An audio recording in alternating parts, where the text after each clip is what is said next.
My name is Captain Sonia Weiss. I'm 29 years old, and I'm a lawyer in the U.S. Army JAG Corps. But in this suffocating civilian courtroom in Tacoma, my uniform and my rank meant nothing. I was just the daughter of a dead woman. My father, Leonard Wright, a powerhouse attorney, looked at me across the polished mahogany table, his eyes cold and devoid of any kinship. He turned to his own lawyer, his voice just loud enough for me to hear. Just drag it out. She's a soldier who's used to taking orders. She doesn't have the patience or the money for a real fight. The words stabbed at me like shards of ice, but the cruelest blow came when he spoke of my mother's military footlocker. That thing is just a pile of worthless memorabilia from a failed woman. Sonia, what are you even clinging to it for? He was wrong. He had no idea that in that pile of worthless memorabilia, my mother had left behind the evidence that could destroy the entire empire of lies he had built. Before I get into my story, let me know how your day is going, happy or sad. Support me by hitting the like and subscribe button if you've ever been dismissed by your own family and had everything you cherish denied. The air inside the Pierce County courtroom was as cold and damp as the November sky outside. A relentless Pacific Northwest drizzle clung to the tall windows, blurring the gray world beyond into a watercolor of melancholy. I sat with my back ramrod straight, a military habit I couldn't shake even in my charcoal gray civilian suit. Across the room, my father, Leonard Wright, stood before the judge's bench. He was a master of this stage, his voice a smooth, confident baritone as he argued for a fifth continuance in the settlement of my mother's estate. Your Honor, he began, his tone dripping with false sincerity. The complexity of these military asset documents requires more time for a thorough review. I watched the subtle, nonverbal exchange between him and Judge Alcott. A slight lift of an eyebrow from my father, a knowing, almost imperceptible nod from the judge. It was a perfectly choreographed piece of theater. Alcott, a retired Army colonel himself, leaned forward sympathetically. I understand, Leonard, matters concerning a service member's estate can be intricate. They were talking about my mother, Elena Foster, a humble woman whose most valuable assets were a small townhouse and a worn-out Ford sedan. But in their hands, her simple legacy was being twisted into some ludicrous matter of national security. My lawyer, Clara, stood to object. Her voice, usually so sharp and commanding, was swallowed by the thick, suffocating atmosphere of collusion between two powerful men. They were West Point classmates, a fact they'd made sure to mention at the start of the hearing, reminiscing about old professors. They had established their territory. This was their club, and I was an unwelcome guest. But Leonard wasn't finished. His legal objective was secured. Now came the personal attack. He turned, his face a mask of paternal concern. Your Honor, if I may, he said, his gaze sweeping over me with practiced pity. My daughter, Sonia, has been under a great deal of pressure. Her overseas deployments were strenuous. I'm concerned her emotions may be clouding her judgment in this matter. There it was, the classic maneuver. It wasn't a legal argument, it was a psychological assassination. In 2 sentences, he had reframed my persistence as a symptom of PTSD. He had turned my strength into a sign of instability. I felt the blood rush to my face, a hot, angry tide. He wasn't just trying to win a case anymore. He was trying to invalidate my entire being, stripping me of my credibility as an officer and a lawyer in one clean, vicious stroke. I saw the shift in the eyes of the few people in the gallery: pity, concern, the look you give someone who is unwell. I was no longer Captain Weiss, a capable attorney fighting for her mother's honor. I was just a poor, damaged soldier in my father's carefully crafted play. The hearing ended moments later. The continuance was granted, of course.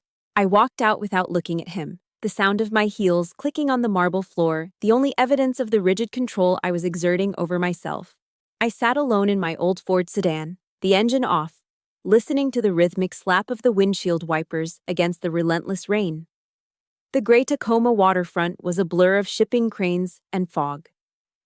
Here, in the solitude of my car, the memories he had stirred up broke free. I was 17 again, standing in the high school auditorium, the valedictorian sash feeling heavy on my shoulders. I scanned the rows of proud parents, searching for his face. It wasn't there. He had called that morning, not from his office in Seattle, but from a golf course at Pebble Beach. I could hear the faint whoosh of a golf swing in the background. "This deal is just too important, sweetheart," he'd said, his voice distant and breezy. "We'll celebrate when I get back." My mother, Elena, sat alone in the bleachers. She smiled and waved, her camera held high. But I could see the sadness in her eyes, a shadow she could never quite hide. She never spoke a bad word about him, not once.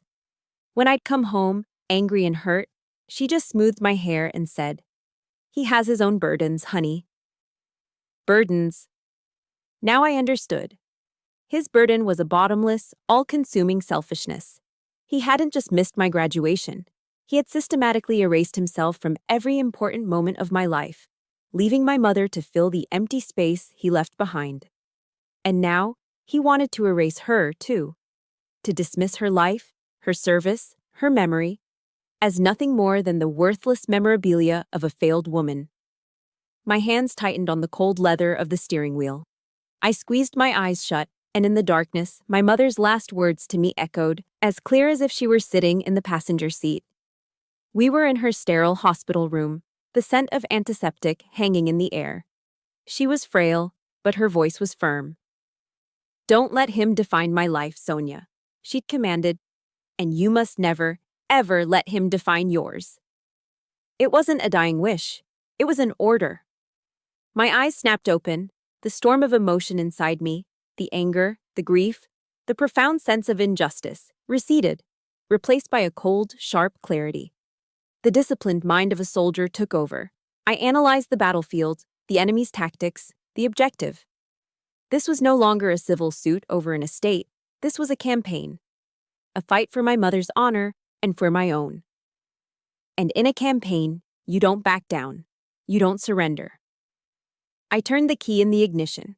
The engine of the old Ford roared to life, a raw, defiant sound that cut through the steady drumming of the rain.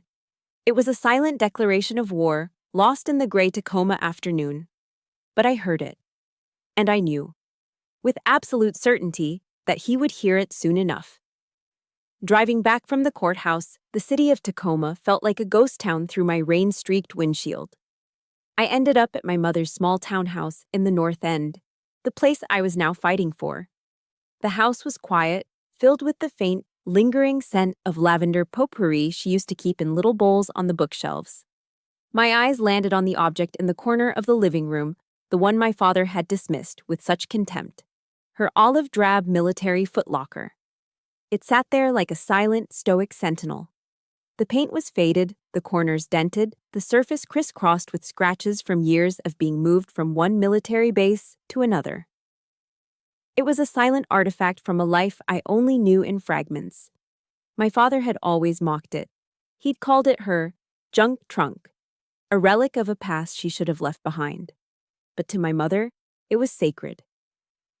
I remember watching her on quiet Sunday afternoons, carefully wiping down its surface with a soft cloth, her movements gentle and reverent.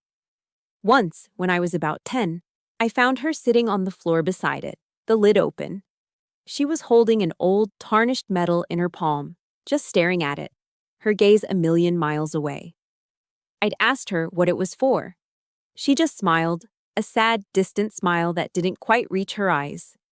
"Just old memories, sweetie," she'd said, closing the lid. Just old memories. Now, standing here in the echoing silence of her home, I realized that smile was a curtain, hiding an entire story I'd never been told. My hand drifted to the cold metal latch, and a memory, sharp and unwelcome, flooded my mind. The last Thanksgiving we ever spent together as a family. I was 14. My mother had spent 2 whole days preparing. The little house was warm and fragrant, filled with the rich, earthy smells of sage stuffing and roasting pumpkin pie. It was the one day a year she tried to create the illusion of a perfect family.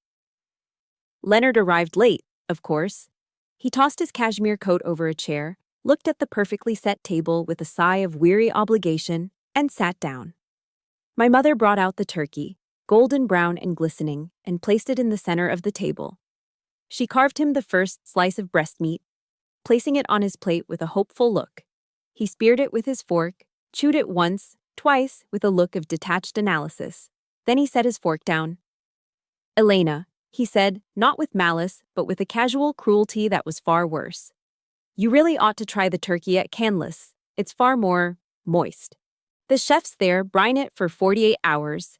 The warm, festive air in the room instantly turned to ice. My aunt shifted uncomfortably. My uncle suddenly found the pattern on his plate fascinating. I felt hot tears sting the back of my eyes, a wave of shame and anger washing over me. All of her effort, all of her love, dismissed in a single sentence. My mother didn't say a word. She just quietly stood up, picked up his plate, and said, "Let me warm that up for you, dear." Her voice was steady, betraying nothing. That was the last holiday he ever spent with us. After the quiet, carefully managed divorce, my mother never asked him for a thing. She just worked. She worked with a quiet, relentless determination that I only now understand was a form of survival. She kept her job as a records clerk at the county office, but I'd later find out she'd also taken a second job, working the night shift as a cashier at the Safeway over on Pearl Street. Some nights, I'd wake up for a glass of water and see the kitchen light still on. I'd peek around the corner and see her slumped over the small kitchen table, surrounded by a sea of envelopes. Bills, pay stubs, bank statements. The weight of the world seemed to be resting on her tired shoulders. But she never complained. She never let me see the struggle. When I got my acceptance letter to the University of Washington, she celebrated by opening a $10 bottle of sparkling wine.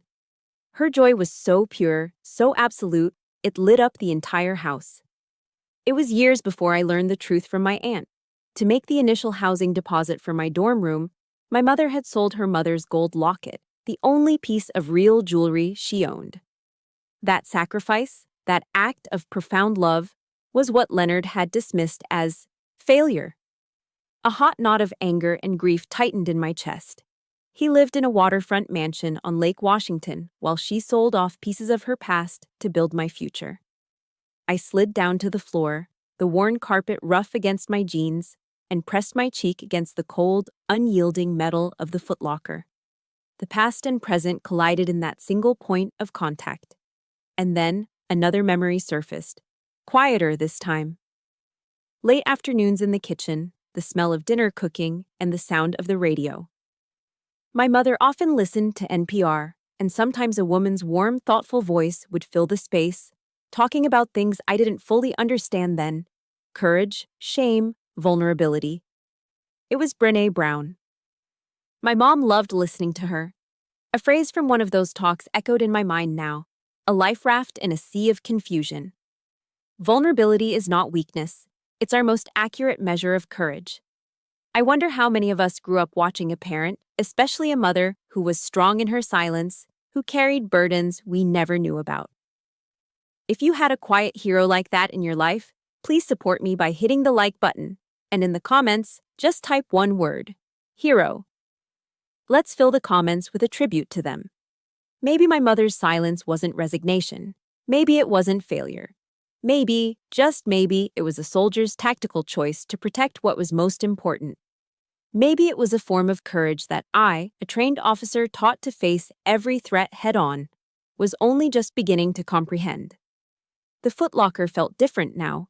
No longer just a box of old memories, but a puzzle box, a legacy waiting to be understood. The weeks that followed blurred into a grueling war of attrition. My father wasn't fighting me in the courtroom anymore. He was fighting me in my daily life, and he was using his most effective weapon: money.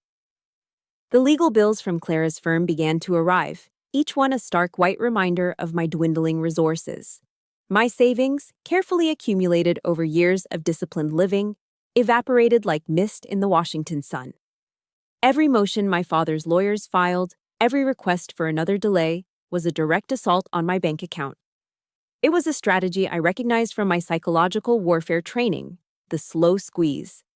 Starve the enemy of resources until surrender is their only option. My life began to shrink. The small luxury of a morning latte from the Starbucks on 6th Avenue was the first to go. I started brewing my own coffee at home, the bitter taste a constant reminder of my financial reality. Dinners became simple affairs of pasta with jarred sauce or eggs and toast. I started tracking every dollar, the mental fatigue of constant budgeting wearing me down almost as much as the legal battle itself. Leonard knew exactly what he was doing. He was strangling me, slowly, methodically, hoping I would simply run out of air. Late one night, staring at my bank balance on my laptop screen, I felt a familiar frustration. I remembered a lecture I'd once read from General Martin Dempsey, a former chairman of the Joint Chiefs of Staff. He spoke about integrity in the face of adversity, about holding on to your core values when everything around you is trying to strip them away. I closed the laptop. My values weren't for sale. Not yet, anyway. Then came the attack on a different front. My career. The call I had been dreading came on a Tuesday afternoon. The caller ID showed a number from Fort Bragg. It was my commanding officer, Colonel Miller.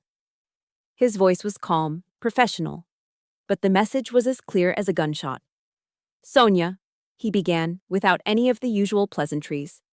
"I've received a few calls, inquiries. People are asking about you, about this civil case.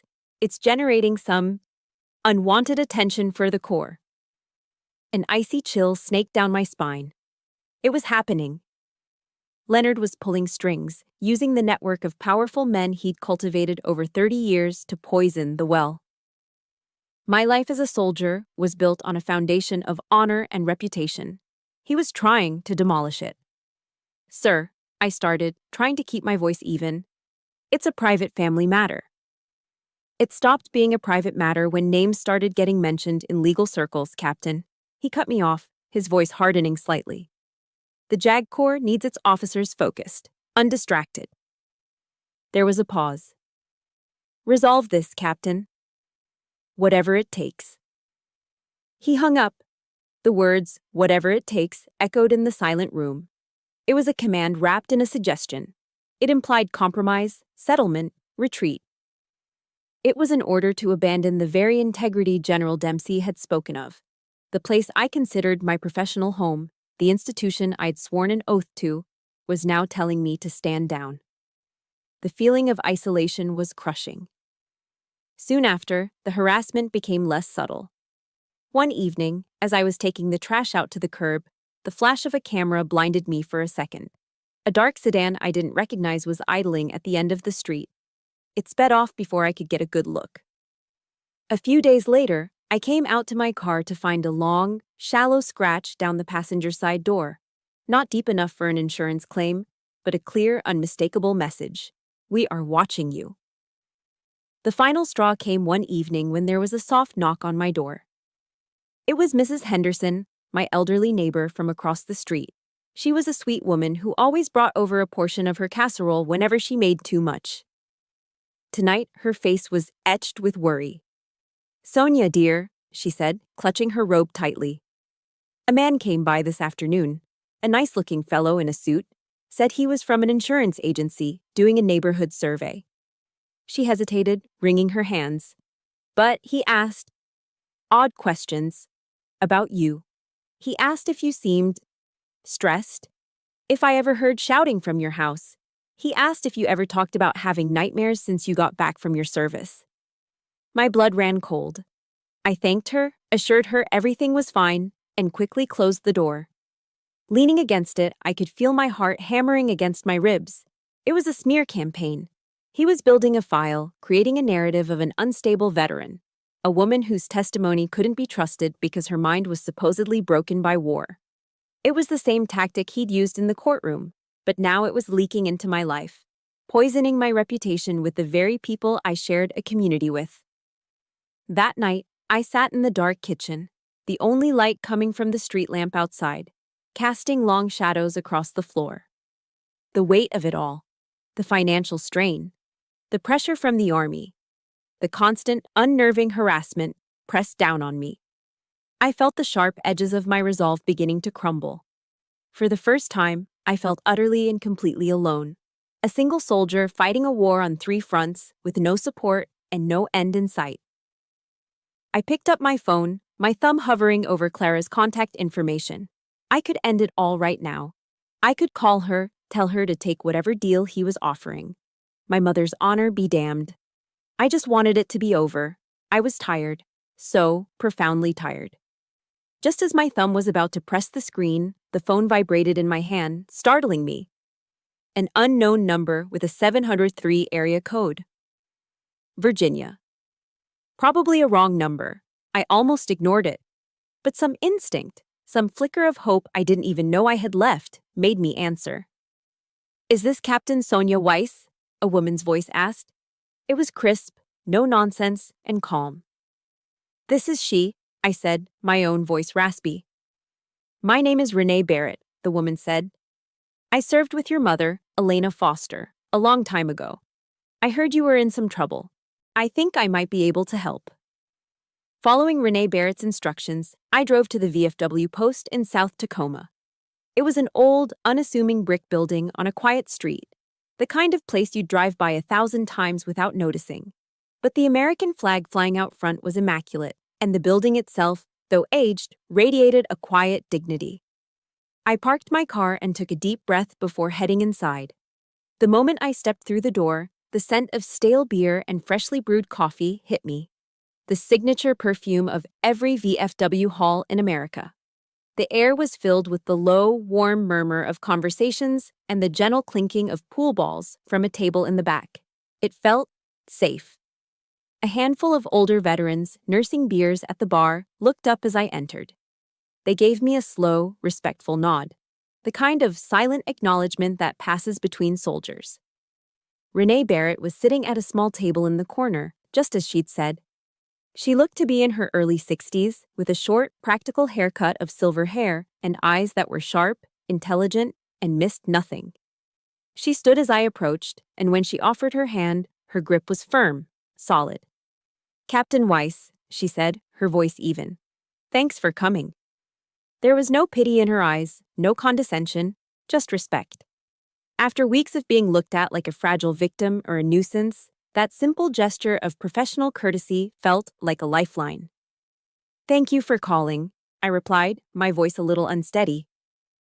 We sat down. The quiet hum of the hall enveloped us. It was a strange kind of sanctuary, surrounded by men who had seen the worst of the world and had come out the other side. Renee didn't waste time with small talk. She got straight to the point. "Sonia," she began, her gaze direct and unwavering. "Your father has been lying to you your entire life. Your mother wasn't just a records clerk. That was her cover. She was one of the best signals intelligence analysts the Air Force ever had." The words hit me with the force of a physical blow. The room seemed to tilt slightly on its axis. My mother? The quiet, gentle woman who tended her garden and listened to public radio? An intelligence analyst? It didn't make sense. Renee saw the disbelief on my face and continued, her voice low and urgent. "She was part of a highly classified operation back in the day. Codename, Blue Harbor. It was a joint service task force. Your father and Judge Alcott were there too, fresh out of law school as junior JAG officers." She paused, letting the information sink in. "They figured out a way to abuse their security clearance using classified intercepts for personal gain. Your mother found out. When she threatened to expose them, they destroyed her career and coerced her into a divorce settlement that guaranteed her silence." My mind was reeling, trying to process the flood of information. "Coerced her? How?" Renee's eyes softened for the first time, but her voice was hard as steel. "They used you, Sonia. They used her love for you. They made it clear that if she ever spoke a word, they would ensure her unstable military background would cause her to lose custody of her only child. They threatened your safety." Every word she spoke was a missing puzzle piece clicking into place, explaining years of unanswered questions. My mother's quiet sadness, her refusal to ever fight back, her insistence on protecting me from a world I never knew existed. Renee reached into her worn leather wallet and pulled out a faded photograph, sliding it across the table. I picked it up with a trembling hand. It was a picture of a young woman in an Air Force uniform, a confident, radiant smile on her face as she sat before a complex array of radio equipment. It was my mother, but a version of her I had never known. This wasn't Elena the gardener or Elena the quiet reader. This was Technical Sergeant Elena Foster. Powerful, capable, and in her element. Your mother was a warrior, Renee said, her voice thick with pride. There was this one time, a signals intercept came through, all garbled. It was a high-priority communication, but it was a mess. Officially, the mission was a bust. But Elena refused to give up. She knew a team was operating in the blind based on that intel. She stayed up for 36 hours straight, drinking black coffee, painstakingly decrypting that signal, piece by piece. It wasn't her direct order to do so. She did it because she knew that information would keep a dozen soldiers on the ground safe. She always put others first. Tears began to well in my eyes, blurring the image of the smiling young woman in the photo. But these weren't the tears of grief I had grown so used to. They were tears of understanding. Tears of fierce, overwhelming pride. My mother's silence hadn't been weakness. It was the strategic decision of a soldier protecting her home front. And I was her home front. Renee let me have a moment, then leaned in, her voice dropping to a near whisper. Elena knew this day might come, she said, her expression turning serious. She knew Leonard would never just let things be, so she left you an arsenal. There are others like me, Sonia. People who were loyal to Elena, who never forgot what they did to her.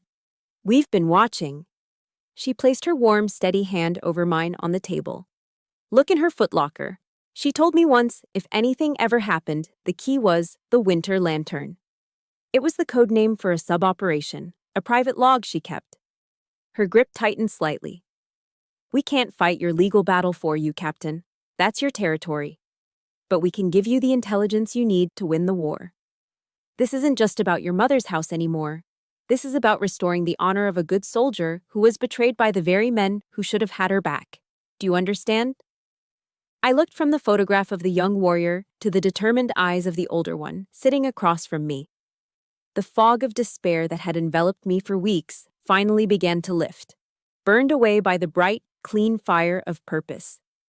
I gave a single, sharp nod. I understand, I said, my voice clear and strong for the first time in a long time.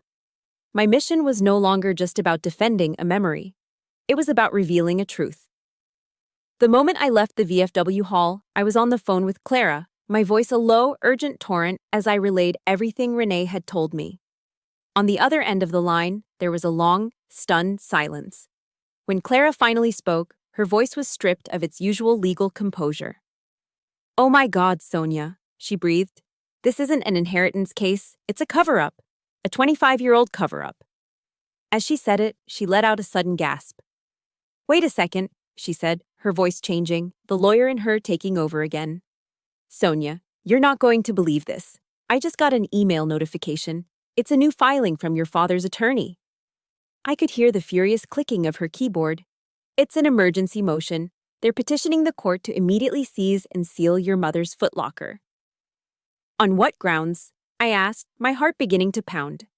Get this, Clara said, her voice dripping with incredulous irony. They're claiming it contains sensitive family heirlooms of significant historical value to the Wright family.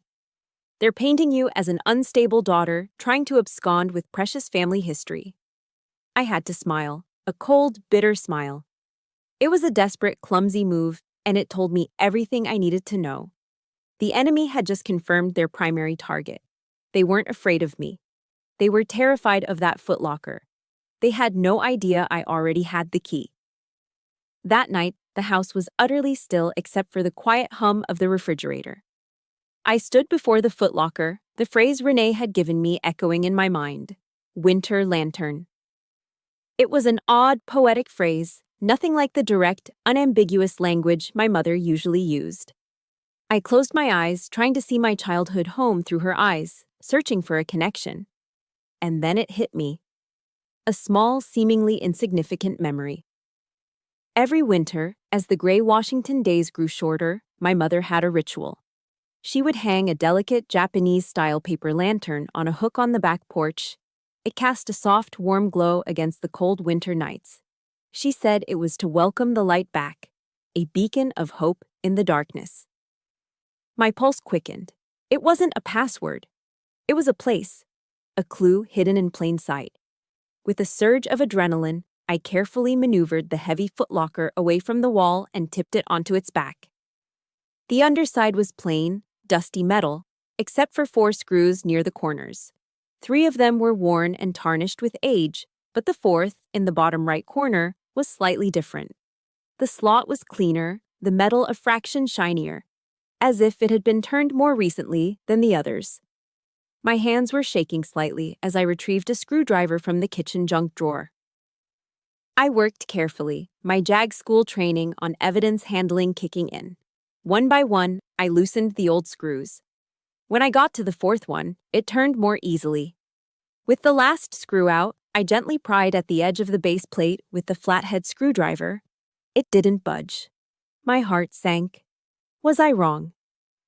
Then I remembered the lantern. A beacon. A light. I pushed the plate, not pulled. It slid sideways with a soft metallic groan, revealing a shallow, hidden compartment beneath. My mother, the woman I thought I knew, the woman of gardens and books and quiet smiles, was a master of tradecraft. My breath caught in my throat. Inside the compartment, there was no jewelry, no sentimental keepsakes. It was an intelligence file, meticulously organized. On top was a standard-issue military logbook. I opened it. My mother's handwriting, a neat, precise cursive, filled the pages. It was a detailed record of dates, times, and radio frequencies that were accessed without authorization during Operation Blue Harbor. Beneath the logbook were a series of black and white photographs. A young Leonard Wright and a young Richard Alcott, smiling, cocky, standing next to a bank of signals, monitoring equipment they had no business being near. And then, the final, chilling piece of the puzzle. A typed report, a threat analysis my mother had written and clearly never filed. It detailed how intelligence from those unauthorized intercepts was used to blackmail a state senator into voting for a lucrative defense contract. It outlined how they had illegally monitored a civil rights activist whose subsequent death in a fiery car accident was ruled a tragic misfortune. This wasn't just evidence of misconduct. This was a blueprint of their crimes. My training in analysis kicked in, my brain automatically sorting the information, applying the ACRT model: analyze, correlate, report, target. I had the analysis and correlation right here in my hands. The next steps were up to me. On the very top of the file was a single yellowed envelope sealed with wax. In my mother's elegant script, it simply said, "For Sonia." With trembling fingers, I broke the seal and unfolded the single sheet of paper inside. It wasn't from the analyst. It was from the mother. "My dearest Sonia," it began. "If you are reading this, it means my greatest fear has come to pass. I am so sorry I could never tell you the truth. My only mission since the day you were born was to protect you. The contents of this footlocker are dangerous, Sonia, but they are also the truth. Use them wisely. Use them to defend your honor and mine. But most importantly, whatever you do not let this fight harden your heart. Do not let their cynicism become your own. Always be the soldier of integrity I know you were born to be. That is the only legacy that truly matters." I folded the letter, a single hot tear tracing a path down my cheek and splashing onto the aged paper. The weight of her love, her foresight, her incredible strength settled over me. This was her final mission briefing. This was her true inheritance to me. Not a house, not a bank account, but a legacy of love, honor, and a demand for justice. The fight ahead was no longer just about the past. It was about fulfilling her last command. And I, Captain Sonia Weiss, would not fail. Armed with my mother's meticulously crafted arsenal of truth, I was no longer a plaintiff in an inheritance dispute. I was an officer with a mission. The objective was clear. I spent the evening on a video call with Clara, laying out the plan. "We don't take this to court. Not yet," I said, my voice firm. "The evidence is too volatile.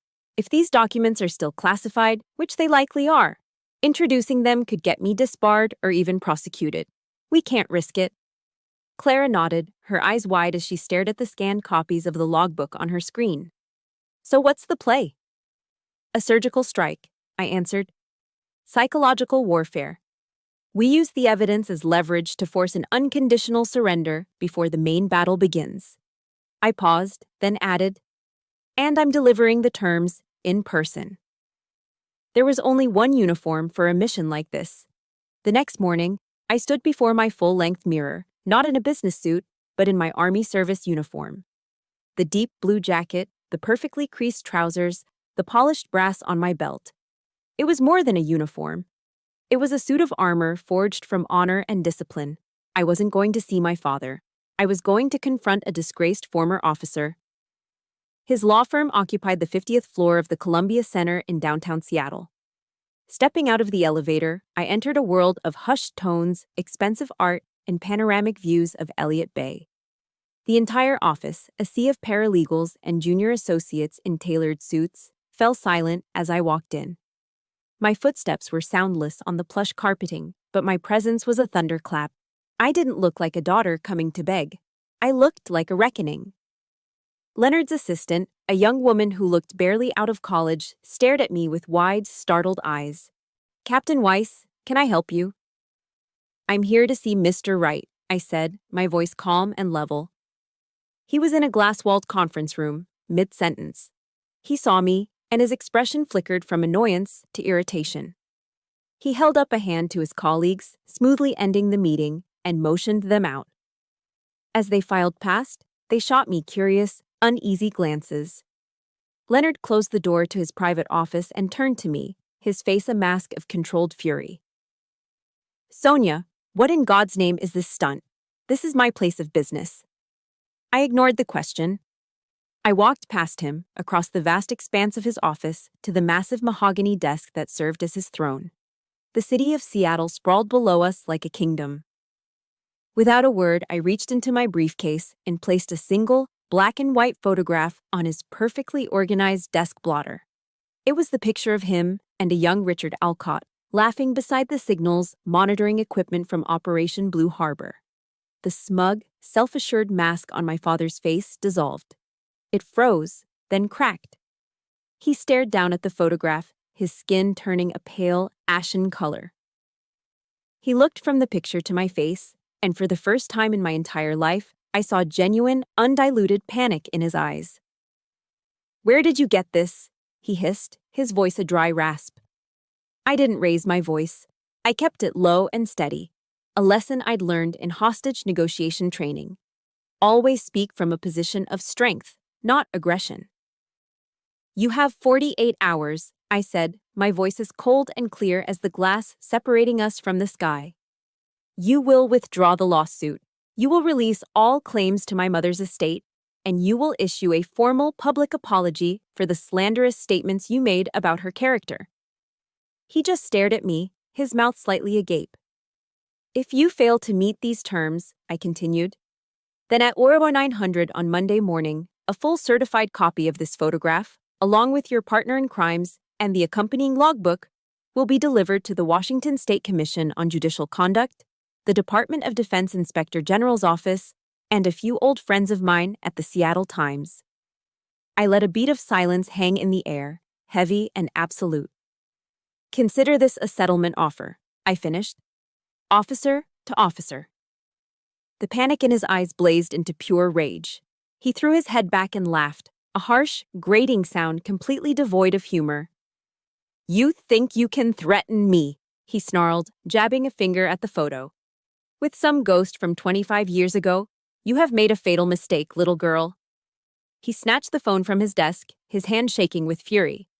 "You think you're a soldier? You're just a stupid child playing dress-up," he screamed, his voice echoing in the large office. I stood my ground, my posture unwavering. "I am an officer of the United States Army," I replied, my voice dangerously quiet. "And you, sir, are an officer who disgraced the uniform." That was the final blow. His face contorted in a mask of pure hatred. He turned his back on me, stabbing numbers into his phone, already barking orders. "Get me Delaney, now. And get me everything you can find on military misconduct. Everything." I understood then. There would be no surrender. I had backed a cornered animal into a trap, and now it was going to lash out with all the power and venom it possessed. The war was no longer a series of skirmishes. It was now an open declaration. Have you ever had that one moment, that breaking point where you finally stood up to someone who had hurt you for years and reclaimed your power? If you have, please hit that like button to support this journey. And in the comments, just write, "I'm ready," if you're ready to see this fight through to the end. I turned, my back straight, my head held high. I walked out of his office through the silent gauntlet of his employees and didn't look back. The battle lines had been drawn, and I was ready. My father was not a man who bluffed. At 800 on Monday morning, the storm hit. My phone rang, and it was Clara, her voice tight with a mixture of fury and professional alarm.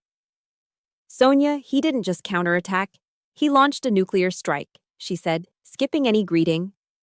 "He and Alcott have filed an emergency motion in federal court. They're claiming the footlocker contains classified documents that pose a clear and present danger to national security. They've invoked a little-known provision of the Homeland Security Act." My stomach clenched into a tight, cold knot.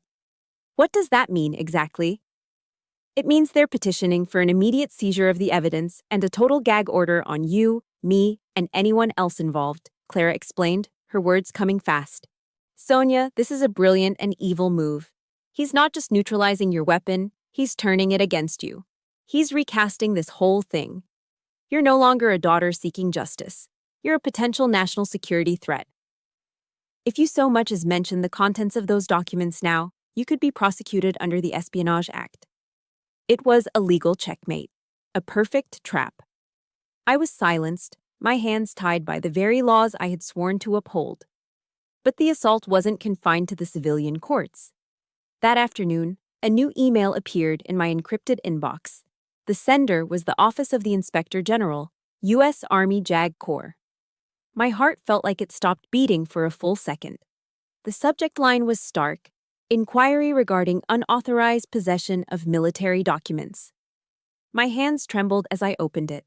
The language was formal, cold, and utterly terrifying. "Captain Weiss, it has come to our attention that you may be in possession of sensitive military materials obtained through unofficial channels.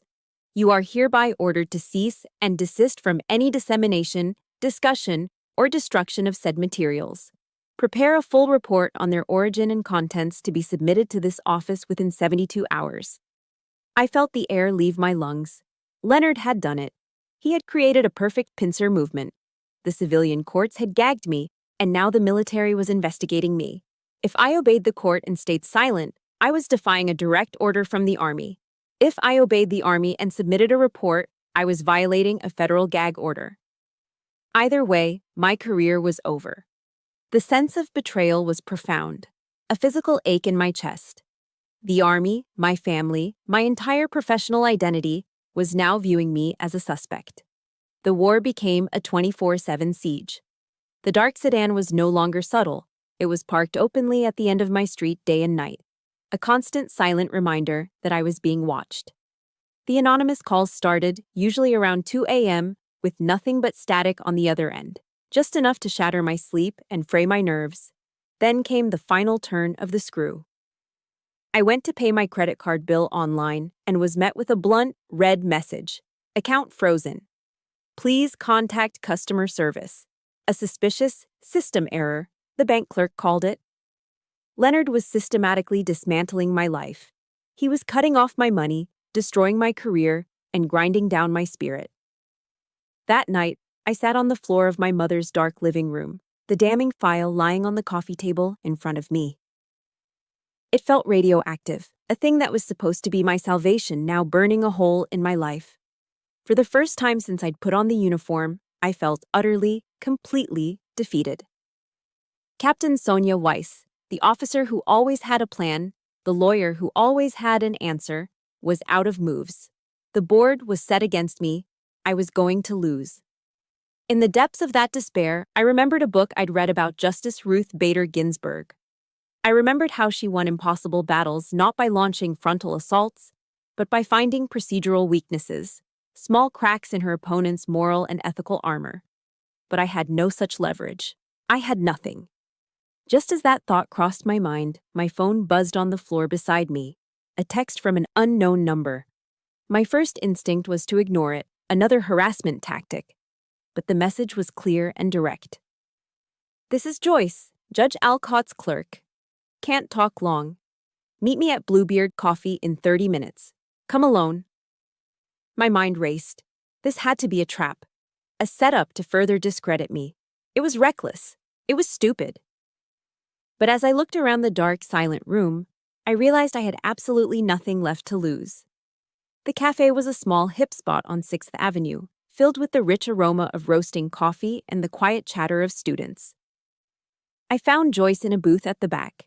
She was a woman in her mid-50s, with tired eyes and a nervous energy that made her constantly glance towards the door. She looked like 1,000 other career administrative assistants, the kind of person who becomes invisible in the halls of power. She didn't waste time on pleasantries. "I've worked for Judge Alcott for 15 years, she whispered, her hands trembling as she clutched her coffee cup. "I always knew he wasn't clean, but this is different.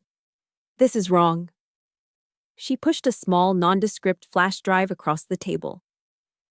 "I've seen Leonard Wright coming into the judge's private chambers after hours, multiple times since this case started. No appointments, no records." She took a shaky breath.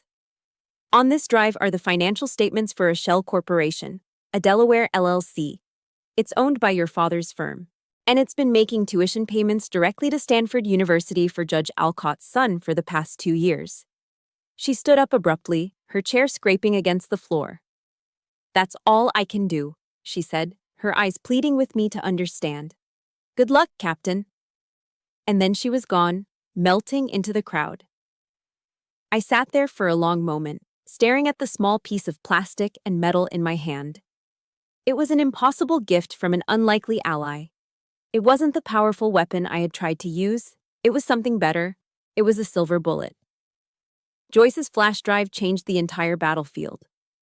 I met Clara at her office that evening, and as she clicked through the files, spreadsheets, bank transfers, incorporation documents, a slow, fierce grin spread across her face.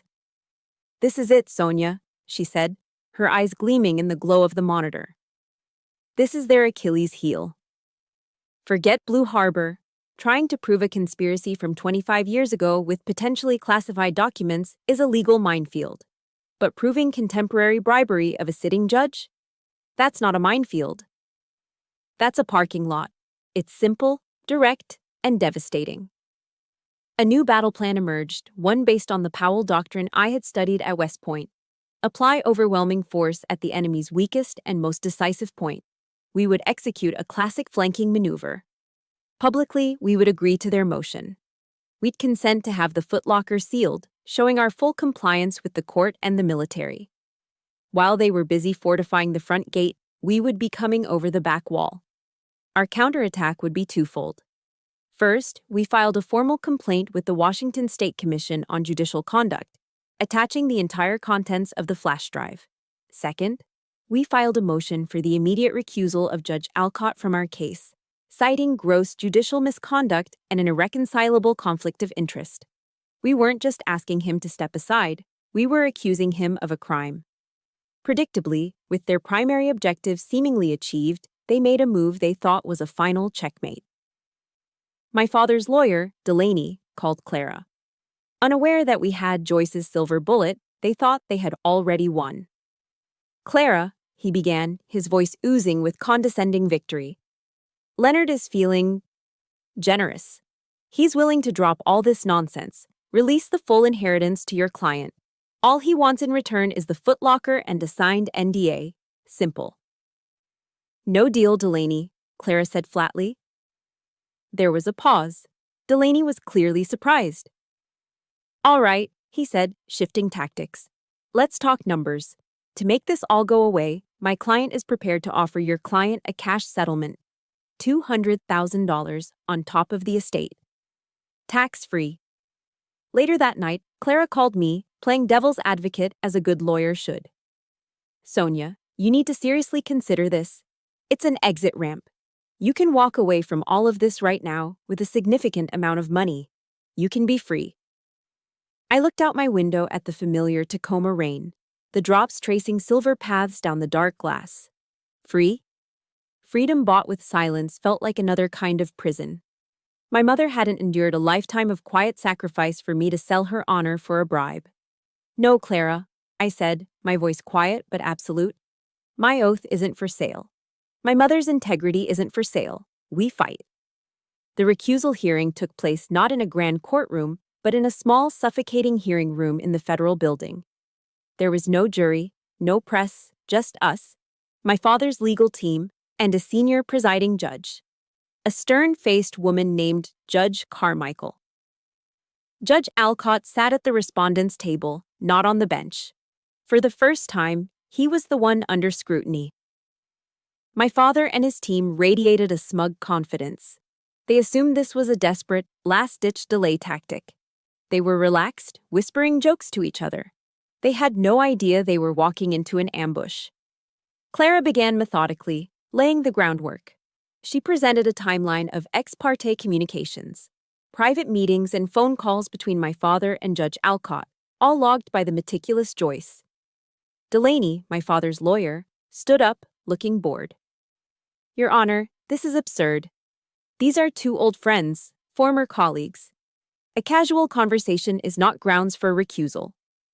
Judge Alcott nodded in agreement, a patronizing smile on his face. Indeed, I failed to see the conflict counsel. He attempted to portray himself as the victim of a frivolous accusation. He spoke of his long, unblemished career, the unfortunate misunderstanding by an overzealous young attorney. Me. That's when Clara looked at me and gave a subtle nod. It was time. I stood up. My hands were steady. My voice when I spoke was clear and cold. I did not look at my father. My eyes were locked on Judge Alcott. Your Honor, I said, addressing Judge Carmichael but never breaking eye contact with Alcott. I have just one question for Judge Alcott. Sir, could you please explain the series of payments made from a corporation named Northwest Holdings, LLC, into your son's tuition account at Stanford University? The air in the room became thick and still.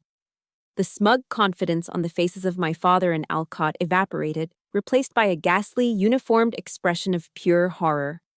Their eyes darted from me to each other, a silent, frantic exchange of panic. Clara, without a word, walked to the front of the room and plugged the USB drive into the court's presentation system. With a click, the screen on the wall lit up. It was a bank statement from Northwest Holdings, LLC. And there it was, line by line, for everyone to see. A transfer of $18,000, dated 3 months ago, sent directly to the Stanford University bursar's office. The memo line read, Tuition payment, Alcott J. Judge Carmichael stared at the screen for a long, silent moment. Then she slowly turned her gaze to the man at the respondent's table. Her voice was like ice. Judge Alcott, she said, do you have anything to say? Alcott opened his mouth, but no sound came out. The color had drained from his face. He looked at my father, a desperate, pleading look. But my father wasn't looking at him. He was staring at me, his expression a mixture of disbelief and raw hatred. In the military, we have a term for this, a catastrophic failure of leadership. I had another term for it, justice. The line had been breached. Their defenses had crumbled. The game was over. The aftermath of the recusal hearing was swift and silent. There was no dramatic courtroom confession, no public spectacle. Power collapses not with a bang, but with a quiet, frantic shuffling of paper. News of Judge Alcott's recusal and the subsequent investigation by the Commission on Judicial Conduct spread through the Washington legal community like wildfire. A week later, a small article appeared on page A12 of the News Tribune. State Judge Richard Alcott announces sudden retirement due to health concerns. It was a polite fiction, a face-saving exit that everyone in the know understood for what it was. The end. With his primary accomplice neutralized and facing disbarment, my father's position was untenable. He surrendered, unconditionally. The official notification came in an email from his lawyer to Clara. It was a formal document, stripped of all emotion. All motions against me were withdrawn. All claims to my mother's estate were relinquished. All terms of her original will were to be executed immediately. Attached was a scanned, signed apology, a sterile lawyer-drafted paragraph devoid of any genuine remorse, but it was a victory, nonetheless. I was in the courthouse elevator with Clara when she got the email. She read it, then simply turned her phone towards me. I read the words, and a strange thing happened. I felt nothing. Just a vast, quiet emptiness. The battle was over. The war was won. Leaning back against the cool metal wall of the descending elevator, I felt the rigid control I'd maintained for months finally break. Tears streamed down my face, hot and silent. It wasn't a cry of sadness or even joy. It was the cry of pure, unadulterated release, the sound of a soldier finally laying down a burden that had grown too heavy to carry. That evening, he called me. The caller ID flashed with his name, a name I hadn't seen on my phone in years. I hesitated, then answered, putting the phone on speaker and setting it on the kitchen counter. I didn't want his voice that close to my ear. His tone was alien. The arrogance, the command, the condescension. It was all gone. In its place was the thin, desperate voice of a broken man. "Sonia," he started, his voice cracking. "Sonia, I'm sorry. I was wrong. About everything." I listened to the sound of the rain against the window, a steady, soothing rhythm. Is there a way we can start over?" he pleaded. "I'm still your father." I thought of my mother, sitting alone in the high school bleachers. I thought of her slumped over the kitchen table, drowning in bills. I thought of the cold dismissal in his voice at that Thanksgiving table. All the years of hoping, of waiting for a scrap of affection, of wishing he would be the father I needed him to be. It all coalesced into a single, painful, and liberating truth. The anger was gone. The rage that had fueled me for weeks had burned itself out, leaving behind only the cold ashes of acceptance. "No, Leonard," I said, my voice calm and steady. The use of his first name was deliberate. It was a line drawn in the sand. "We can't." "Sonia, please, don't destroy me," he begged. "It's already done," I replied, not with malice, but with a simple statement of fact. "And you were the one who did it.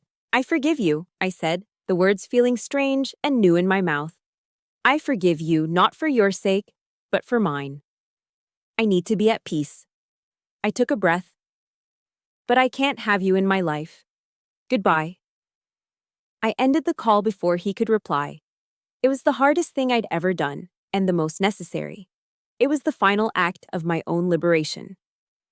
A few days later, a moving truck delivered the footlocker. It looked smaller somehow, sitting in the middle of the living room. I knelt before it and opened the lid. This time, I wasn't searching for an arsenal. I was looking for my mother. I gently lifted out the contents, one by one. Her neatly folded Air Force dress blues. A small box of medals, including a meritorious service medal I'd never seen before. Photographs of her as a young woman, surrounded by friends in uniform, all of them smiling. And tucked into a side pocket, I found it. A formal certificate of commendation.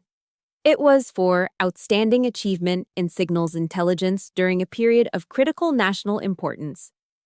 It was the truth, on paper, that Leonard had tried so hard to bury. I had done more than just win a lawsuit. I had reclaimed my mother's identity. I had restored her honor. She wasn't a failed woman. She was a quiet hero. My mother used to keep a well-worn Bible on her nightstand, and a particular verse she had underlined came back to me then, from the book of Micah. "What does the Lord require of you? To act justly and to love mercy and to walk humbly with your God." That was the code she lived by. Justice and mercy. Sitting there on the floor, surrounded by the tangible proof of my mother's hidden life, I finally understood her true legacy. It wasn't in this house or in her small savings account. It was in the logbook, a testament to her integrity. It was in her final letter to me, a testament to her love. It was in the unwavering moral compass of a woman who chose honor over safety, truth over silence. She had taught me the greatest lesson of all, that a soldier doesn't fight for what is in front of them, but for what they leave behind. And in that quiet, peaceful moment, I knew exactly what I had to do to carry that legacy forward. 6 months later, I was back in uniform, back in my office at Fort Bragg. On the surface, everything was the same. The familiar rhythm of military life, the demanding caseload, the scent of strong coffee in the morning. But I was not the same. The battle I fought in Tacoma had forged something new in me. It hadn't made me bitter or cynical, as my mother had feared. It had sharpened me. It had deepened my understanding of what justice truly means. It had made me a better officer. The experience had planted a seed of purpose in me, and with Clara's help, I was determined to make it grow. Using a portion of the inheritance, my mother's hard-earned money, we established a new pro bono program under the Washington State Bar Association. We called it the Elena Foster Initiative. Its mission was simple: to provide free legal services to female veterans facing injustice in the civilian world. Women who, like my mother, had served their country with honor only to come home and face a different kind of war. Quiet, isolating battles fought in courtrooms and conference rooms, far from any recognized field of combat. I wasn't just managing my mother's estate, I was making it live and breathe. My life found a new, richer cadence. I worked my cases for the Army with renewed vigor, but now my evenings and weekends were filled with calls and emails for the initiative, collaborating with Clara to help women who had nowhere else to turn. As for my father and Judge Alcott, their worlds had unraveled. I didn't follow the specifics obsessively, but the news trickled down through the legal grapevine. Alcott was disbarred. Leonard was forced to step down as senior partner at his firm, his reputation in tatters. Justice, in its slow, grinding way, had been served. But I found that I took no pleasure in their downfall. They were no longer titans casting long shadows over my life. They were just men, flawed and broken by their own choices. They had become a part of my past, and my focus was firmly on the future. One crisp autumn afternoon, I found myself standing in a lecture hall at the JAG School in Charlottesville, Virginia. I'd been invited to speak to a class of new officers, the next generation of military lawyers. Standing at the podium, looking out at their eager, intelligent faces, I saw a reflection of my younger self. I didn't tell them my story, not exactly. Instead, I presented it as a case study, a hypothetical scenario stripped of names and personal details. I laid out the facts: a junior officer, a corrupt system, a fight to defend the honor of a deceased soldier. We talked about legal ethics and the rules of professional conduct, but then I set my notes aside. There will come a time in your career, I said, my voice clear and strong in the quiet hall, when you will face a choice. Not a choice between legal and illegal. That's the easy part. You'll face a choice between the easy path and the right one, between what is convenient and what is just. Everything in our world, every incentive, will push you towards the easy path. But our oath, the one we all took, demands more. It demands that we choose the right path. Always. I looked into their eyes and I saw understanding. I saw respect. I saw the spark of the same fire that my mother had passed on to me. In that moment, I knew I was continuing her legacy in the most meaningful way possible. I wasn't just a lawyer, I was becoming a leader, living the ideal of servant leadership. That true leaders serve the needs of others first. I still kept my mother's little house in Tacoma. I would fly back on long weekends, leaving the dry heat of North Carolina for the cool, damp air of the Pacific Northwest. I'd work in her garden, pulling weeds from the flower beds and feeling the rich soil between my fingers. The house was a sanctuary, a place of profound peace where I could feel her presence in the quiet moments. On the last day of one of those visits, I put on my Army service uniform one more time. I drove out to Tacoma National Cemetery, the sprawling military burial ground nestled among the tall pines. The air was clean and smelled of evergreen and damp earth. I found her headstone easily. It was a simple, elegant piece of white marble, just like all the others, a testament to the fact that in service and in death, all are equal. The inscription was modest, just as she would have wanted. Elena Foster, Technical Sergeant, U.S. Air Force. There was no mention of the lives she saved, the secrets she kept, or the silent war she won. But I knew. I knelt and placed a small bouquet of white daisies at the base of the stone. "I did it, Mom," I whispered, my voice catching in my throat. I got the story out. I straightened up, instinctively coming to a position of attention. Mission complete. A gentle breeze rustled the leaves of the tall fir trees surrounding the plot, a sound like a soft, approving sigh. I stood there for a long time, not in grief, but in gratitude. The fight had cost me dearly, but it had given me something precious in return. It had given me my mother, and it had given me myself. I was no longer just Elena Foster's daughter, fighting to reclaim a stolen past. I was Captain Sonia Weiss, a lawyer, a soldier, and the proud guardian of another soldier's legacy. Thank you for listening to my story. My fight for my mother's legacy taught me that our true inheritance isn't what's left to us, but what's left inside of us. It's the courage to speak up, the integrity to choose the right path, and the strength to turn our deepest wounds into a source of help for others. If you believe in that kind of legacy, please like this story and subscribe to our channel to hear more tales of resilience. And finally, I'd be honored if you would share this with someone who needs to be reminded of their own strength. Thank you for being part of this mission.